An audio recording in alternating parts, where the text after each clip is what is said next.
मुंबई के एक पार्क में एक लड़का उदास बैठा कुछ सोच रहा था। वो किसी बात को लेकर बहुत दुखी था।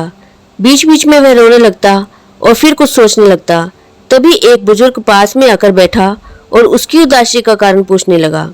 लड़के ने बताया कि मैं बहुत परेशान हूँ। मैंने एक व्यवसाय किया जिसमें मुझे 10 लाख रुपये का नुकसान हो गया। अब मेरे ऊपर 10 लाख रुपये का बैंक कर्ज है। मेरा मकान गिरवी पड़ा है। मेरी बूढ़ी माँ बीमार है। ऐसा लगता है कि दुनिया भर की परेशानी भगवान ने मुझे ही दे दी है। समझ में नहीं आ रहा है मैं क्या करूं। बुजुर्ग ने उसकी बातें ध्यान से सुनी। फिर उसने अपने बैग से एक चेक निकाला और बोला, चलो मैं तुम्हारी परेशानी दूर कर देता हूं।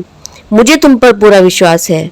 मेरा नाम जमशेदजी टाटा है और मैं भारत में सबसे धनवान व्यक्तियों में से एक हूँ। इसीलिए मैं तुम्हें 10 लाख रुपये का चेक दे रहा हूँ। तुम इससे अपनी परेशानी दूर कर लो और फिर पैसे कमाकर 1 साल में मुझे वापस कर देना। मुझे तुम पर विश्वास है कि तुम ऐसा जरूर कर पाओगे। मैं तुमको अब से ठीक 1 साल बाद ही मिलूंगा और अपने पैसे ले लूंगा। इतना कहकर वो बुजुर्ग वहां से चला गया। लड़का अवाक रह गया, जैसे कि वह कोई सपना देख रहा हो। पल भर में उसकी सारी समस्याएं दूर हो चुकी थी। वह जमशेद जी के नाम से तो परिचित था, पर कभी उनको देखा नहीं था। उसने सोचा कि जब अनजान व्यक्ति मुझ पर इतना भरोसा कर सकता है तो मुझे खुद पर भरोसा क्यों नहीं है।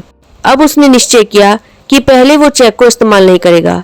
पहले वह अपना पूरा प्रयास पूरी ईमानदारी से करेगा और यदि वह अपने प्रयासों में असफल रहा तभी वह उस चेक का इस्तेमाल करेगा। उसने चेक को अलमारी में सुरक्षित रख दिया और अपने काम में पूरी तन्मयता से लग गया। अब उसके सर पर एक ही जुनून सवार था कि किसी तरह से 1 साल के अंदर कर्ज चुकाना है और खुद को अच्छी स्थिति में लाना है। उसकी मेहनत रंग लाई। साल भर में उसने न केवल अपने कर्ज को चुका दिया बल्कि उसकी आर्थिक स्थिति में भी सुधार आ गया। ठीक 1 वर्ष बाद उसी तारीख को उसी चेक को लेकर वह पार्क पहुंचा। उस बुजुर्ग का इंतजार करने लगा। तभी वह बुजुर्ग आते दिखे। लड़के ने बहुत सम्मान से अभिवादन किया और चेक बढ़ाकर कुछ कहना चाहा ही था कि तभी एक नर्स आई और उस बुजुर्ग को पकड़ लिया और ले जाने लगी। लड़के ने नर्स से पूछा कि क्या हुआ।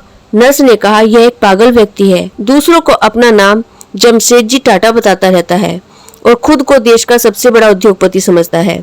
बार बार पागल खाने से भाग जाता है। यह सुनते ही लड़का अवाक रह गया। जिस चेक ने उसके खोए हुए आत्मविश्वास को जगा दिया, जिसकी बदौलत उसने फिर से अपना करियर बना लिया और अपना पूरा कर्ज चुका दिया, वो चेक फर्जी था। मित्रों, जीवन में हार तभी मिलती है जब हम हार मान लेते हैं। यदि हमारे अंदर सेल्फ कॉन्फिडेंस है तो कोई भी परिस्थिति हमें हरा नहीं सकती है।